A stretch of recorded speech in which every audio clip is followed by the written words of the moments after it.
नमस्कार। मैं हूं फिर आपके बीच पदम सिंह ठाकुर। आज फिर पुनः पांचवें पार्ट पर आपके बीच एक्यूप्रेशर पद्धति उपचार पद्धति की चर्चा हेतु आचार्य श्री रंजन प्रसाद पटेल के बीच उपस्थित हुए हैं। अभी हम समझ रहे हैं कि चाइनीज पद्धति के तहत जो इलाज की चर्चा हो रही है, तो हम आचार्य जी से पूछना चाहते हैं कि क्या अन्य देशों में भी इस पद्धति से इलाज होता है क्या? जी, बहुत बहुत धन्यवाद। आपका बड़ा अच्छा प्रश्न है ये जी कि एक्यूप्रेशर से इलाज सिर्फ चाइना ही में होता है कि अन्य देशों में भी होता है। इसके दो उत्तर हैं। जी प्रथम उत्तर तो विश्व में सभी जगह एक्यूप्रेशर पद्धति से उपचार होता है। जी लेकिन नया जो विषय है वो ये है कि चाइना में एक्यूपंक्चर की उत्पत्ति हुई, इसको पूरा विश्व मानता है। जी लेकिन इस पर अन्य शोध कार्य हुए हैं इस पद्धति से, और अन्य पद्धति भी अन्य देशों में उपजी है। उपजी मतलब उससे पर और शोध कार्य हुआ है, जिसमें से जर्मनी के डॉक्टर बॉल, इनको उन्होंने इलेक्ट्रिक एक्यूपंक्चर पद्धति का विकसित की। जी जी और अभी ये ज्यादा समय नहीं हुआ है, ये करीब होना चाहिए 80 और 90 के मध्य, 1990 के करीब जी, अर्थात अभी से मान के चलने अपन तो 30-35 साल पहले प्रोफेसर पार्क जे वो कोरिया, साउथ कोरिया में वह डॉक्टर थे आधुनिक पद्धति के। लेकिन वो दार्शनिक भी थे। दार्शनिक मतलब होता है जो थोड़ा सा समाज से हट के चिंतन करे, उसे बोलते हैं दार्शनिक, है ना। ये पहले दार्शनिक होते फिर वैज्ञानिक हो जाते हैं।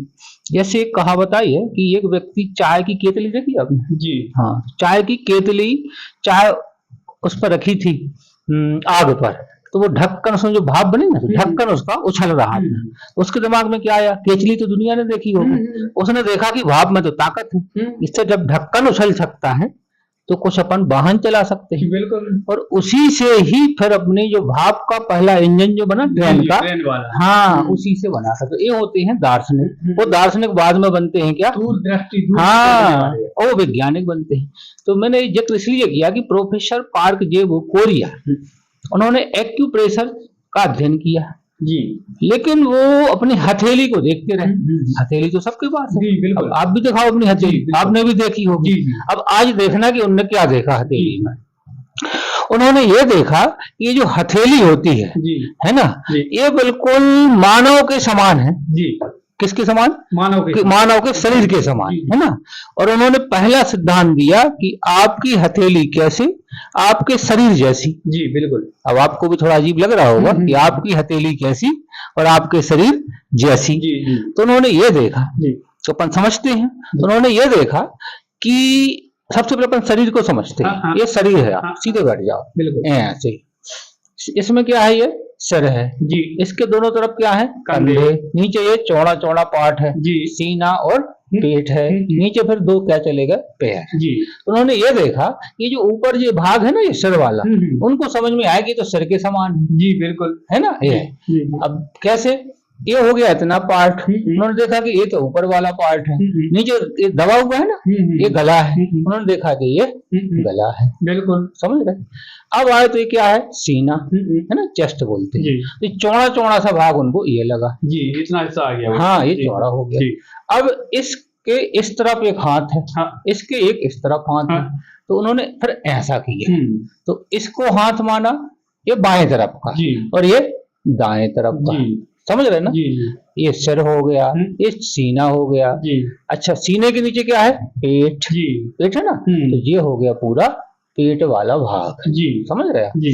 अब पेट के नीचे क्या जोड़े हैं? दो पैर। तो नीचे आ गए दो जी, एक पैर हो गए। तो इस आधार पर उन्होंने बोला है कि आपकी हथेली कैसी? आपके शरीर जैसी। क्योंकि एक प्रथम बुक निकली थी, उन्होंने लिखा है, इसको मैंने क्या बताया? सर जी। उस बुक का नाम है thumb is head. Thumb is head अर्थात अंगूठा आपका सिर है ना। ये हो गया। तो एक नया कॉन्सेप्ट उन्होंने लॉन्च किया। अब इसको तो पहली बार जो कोई सुनेगा ना तो पागल ही कहेगा, अचंभित होगा, पागल भी कहेगा। बिल्कुल। अच्छा, उनसे भी पागल कहा होगा, लेकिन ये दार्शनिक लोग इस चक्कर में नहीं पड़ते कौन क्या कह रहा है, वो अपना काम करते हैं। उन्होंने वर्षों काम किया जी। अब कैसे काम किया इसको आप पकड़ लीजिए। अब हम आपके हाथ पे आपके शरीर को समझाते हैं जी, वैसे ही जैसे प्रोफेसर पार्क ने समझाया जी। तो सिर हो गया जी, तो सिर में सबसे ऊपर होती हैं आंखें, ये हो गई ना जी, ये हो गई आंखें। आंख के बाद ये नाक जी, नाक के बाद ये मुंह। देखो क्रम से लग रहा कि नहीं लग रहा? बिल्कुल लग रहा ना। ये हो गया, ये गला हो गया। अच्छा, यहाँ होते हैं क्या कान जी, है ना, तो ये कान हो गए, ये कान, ये गला हो गया। हाँ। ये हो गया सीना जी, ये वाला। यहाँ से आप देखिए लाइन भी डाल दो ऐसे। धन का निशान क्या करता है, यहाँ तो निपल होते ना। हाँ। एक को आप यहाँ मान के चलिए, एक को यहाँ जी जी बिल्कुल। अब ऐसा हाथ कर दो, ये अब अपन पेट पे आ गए। तो पेट पे ये बीच में नाभि होती ना, हाँ हाँ, नाभि आप इसको मान के चलिए, इसको नाभि केंद्र में, हाँ, हथेली के केंद्र में नाभि। हाँ, नाभि। हाँ। तो नाभि के ऊपर का भाग ये हो गया, नाभि के नीचे का भाग ये हो गया, और ये बाएं तरफ का और ये दाएं तरफ जी जी। ठीक, समझ में आ रहा होगा। हाँ। आपको समझ में आएगा तो जनता को भी आएगा, बिल्कुल, है ना। अब हाथ के कर दो अपन 3 भाग जी ऐसे, बिल्कुल। फिर थंब जोड़, हाँ, क्या बोलते हैं इसको? शोल्डर, कंधा, कंधा। ये कोहनी, कोहनी। ये क्या है?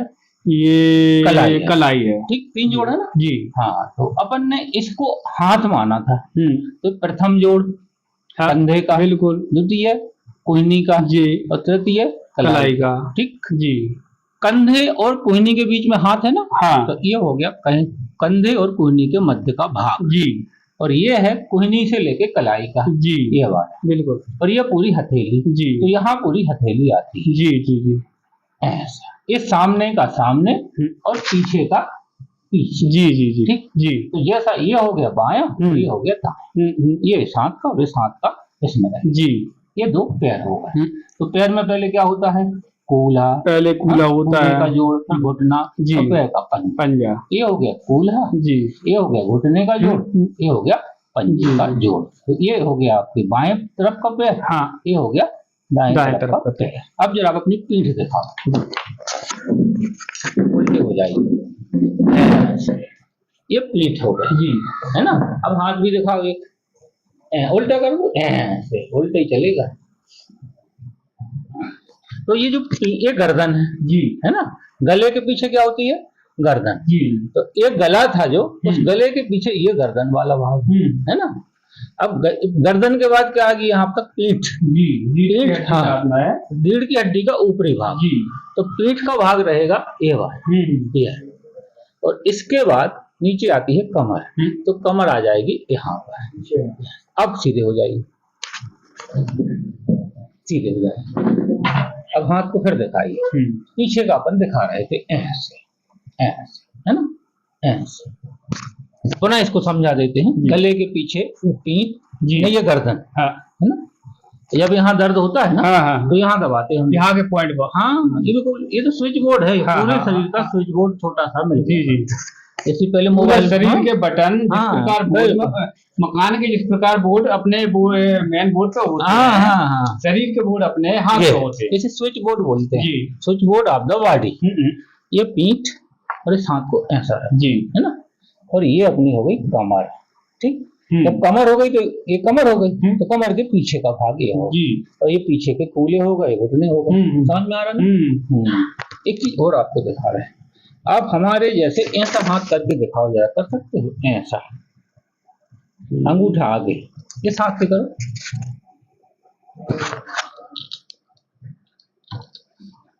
ऐसे ऐसे ऐसे। ये अब हम क्या दिखाना चाहते हैं? जानवर देखा आपने जी, है जानवर का ऐसा सर रहता आगे जी, ये आगे के 2 पैर रहते थे, माने हाथ, और ये पीछे के पैर। अच्छा आया समझ में? बिल्कुल। तो आदमी भी जानवर ही था पहले, ऐसा इतिहास बोलता है, गंदा था ना। या जानवर के समान उसकी आंतरिक संरचना में काफी समानता पाई जाती है। तो अपन ऐसा भी समझ लो, ये क्या हो गया, उसका सिर हो गया जानवर का, बिल्कुल। और इसको उसकी आंखें होती है ना, उसकी गर्दन हो गई, यहाँ पीठ होती है, ये आगे वाले पैर हो गए, उसके जो आगे वाले पैर थे वो मनुष्य के दोनों हाथ, और ये हो गए पीछे के वाले पैर हो गए। समझ में आ रहा है? बिल्कुल बिल्कुल। अब आप बोल सकते हैं कि शरीर के समान हथेली बिल्कुल बिल्कुल है ना। तो ये एक नई चीज है जो डॉक्टर प्रोफेसर पार्क जेबो ने 1985 से 90 तक उन्होंने अध्ययन किया, और शायद ऐसा, मुझे पूरी डेट याद नहीं है, 90 के करीब उन्होंने कोरिया के पेपर में इसको पब्लिश किया।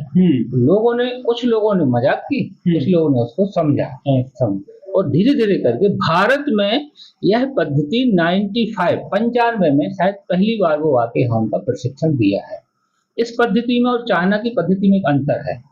चाइना की पद्धति में यहाँ दबाना पड़ेगा सिर के लिए, और इसमें कहाँ दबाना पड़ेगा, हथेली पे। ये सिर हो गया जी, ये कितना अंतर है, समझ रहे हैं ना, पॉइंट अलग अलग। हाँ बिल्कुल, बिल्कुल लैपटॉप और मोबाइल जैसा काम होगा। लैपटॉप इतना बड़ा और मोबाइल हो गया इतना सा, तो मोबाइल से काम बिल्कुल।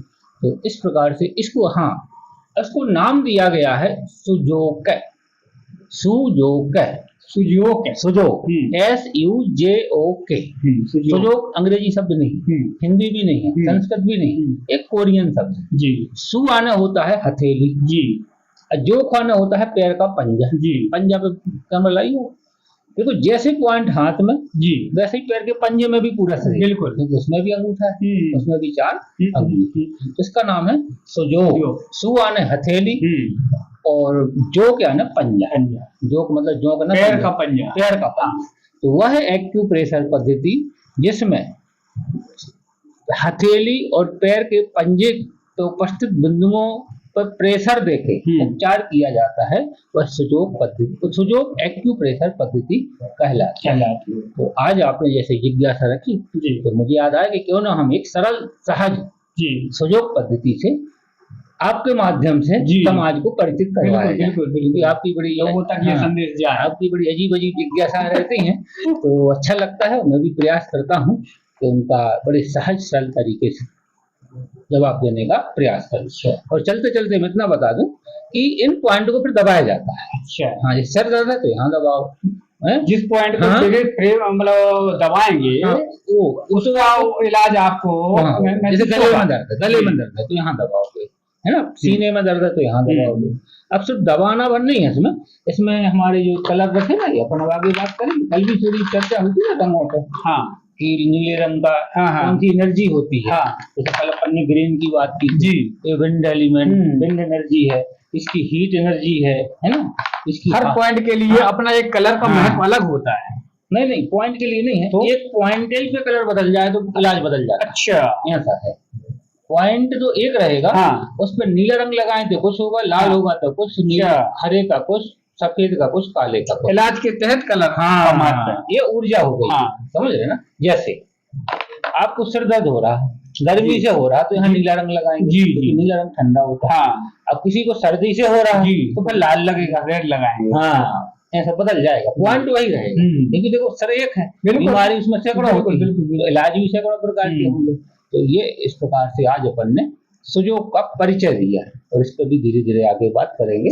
और लोग, मुझे लगता है कि सहज सरल तरीके से अपना उपचार करना सीख सकते हैं, बशर्ते प्रयास करें तो जी। बिल्कुल बिल्कुल, हाँ, तो इसको लोग सीखें, समझें और स्वस्थ रहें। और दूसरे, मैं चाहता हूँ हमारे बीच में हम जो विस्तृत चर्चा कर रहे हैं, तो ये चर्चा केवल हम 2 लोगों के बीच की नहीं है। हम लोग चाहते हैं कि ये जो पद्धति हम लोग बता रहे हैं आम लोगों के बीच, ये एक एक्यूप्रेशर और कई बीमारियों पे काम करती है। तो हम चाहते हैं कि भाई ये इसका इलाज हमारे पास से केवल वो नहीं है कि आप हमारे यहाँ के कराएं, यहाँ आके कराएं। हर व्यक्ति चाहे तो इसे सीख सकता है, इसकी क्लास ले सकता है, और हर व्यक्ति में कोई ना कोई व्यक्ति ऐसा सीखे जिससे अपने परिवार के लोगों का इलाज कर सके। जिससे अपनी जो लोगों के पास आज के समय में आपने देखा होगा कि महंगी महंगी फीसें हो गई हैं, डॉक्टरों की महंगी महंगी दवाइयाँ हो गई हैं। तो भाई ये इतनी आसान पद्धति से यदि इलाज होता है तो भाई हम क्यों डॉक्टरों के पास जाएं, क्यों महंगी दवाई लें? है तो इससे हम यही चाहते कि भाई आप इस शिक्षा को ग्रहण करें, इस पद्धति से इलाज करवाएं या आप स्वयं करें। इसे एक बार अनुभव करके तो देखें आप। बहुत बढ़िया, बहुत बढ़िया। इसे आप एक बार अनुभव करें, आप स्वयं इसका अनुभव करेंगे तब आप इसके बारे में जान सकेंगे। सही। तो हम चाहेंगे आप इसी तरह हमसे जुड़े रहें, आगे के पार्टों को देखते रहें और इसकी जो शिक्षाएं हैं उसको आप ग्रहण करें और साथ में सीखें भी। तो इसके बाद हम अगले पार्ट में आपके साथ फिर मुलाकात करेंगे। आपका बहुत बहुत धन्यवाद। नमस्कार। जय श्री महाकाल।